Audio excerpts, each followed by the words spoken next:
Early in the morning. It's March 21st, 2022.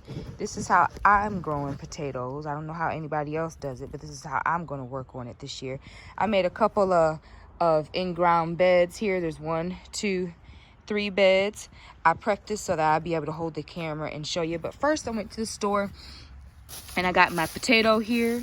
And this is a red Norland potato. It's real pretty, actually.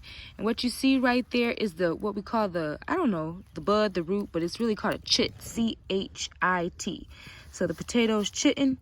All I'm going to do, and then I got my tater, and I got my source of phosphorus. So you need a phosphorus source. And what I chose for that source is bone meal.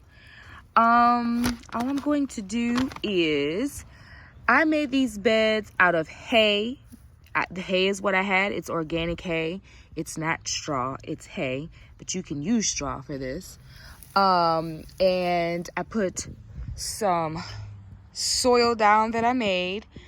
And then I just covered that soil up with the hay and let it sit over the winter. You don't have to do that. You could just make a bed and plant potatoes in there. I am a person that likes to do stuff the easiest way possible. Yes, I know there's nuances to how we grow potatoes or how we grow a certain thing.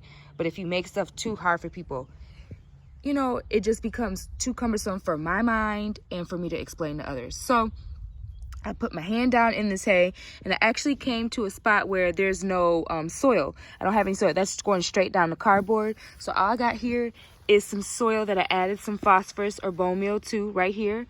I'm going to throw it in the hole right there.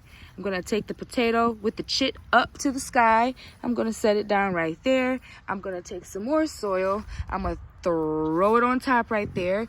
And I'm going to cover it back up with the hay.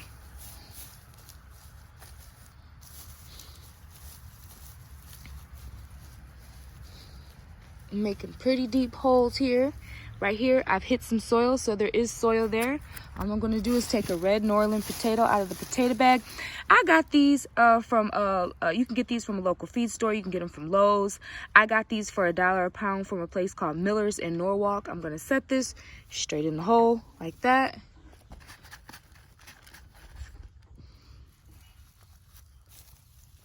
And to be honest, this hay will break down, so even if you didn't have soil to add to the top, you don't really need to.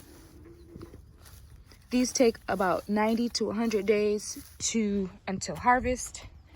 And I'm not even really figuring out how far, to space these out. I'm just going where I think is good. Okay?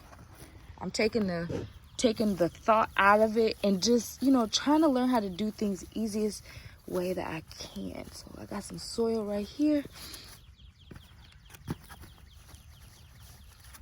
Grabbing the tater out of the bag. Some people will cut these and have a chit and so have a but I'm not. I don't want to. I'm just throwing the whole potato in the ground and covering the stuff back up.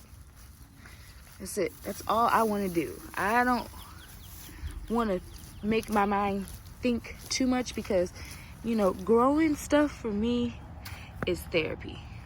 But once it becomes, I got to think through a bunch of stuff. And nah, I'm not doing that. It's not therapy anymore. It becomes a chore now. And gardening is definitely, it's a labor of love. So you gotta wanna, either eat real good, real fresh, or you gotta have some motivation behind why you're doing it. So that's how I'm planting potatoes. I'm gonna get this whole bed right here planted up.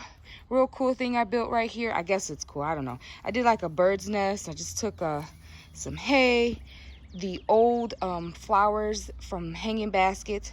I took out the remnants and threw them down on the ground. I threw some soil on top.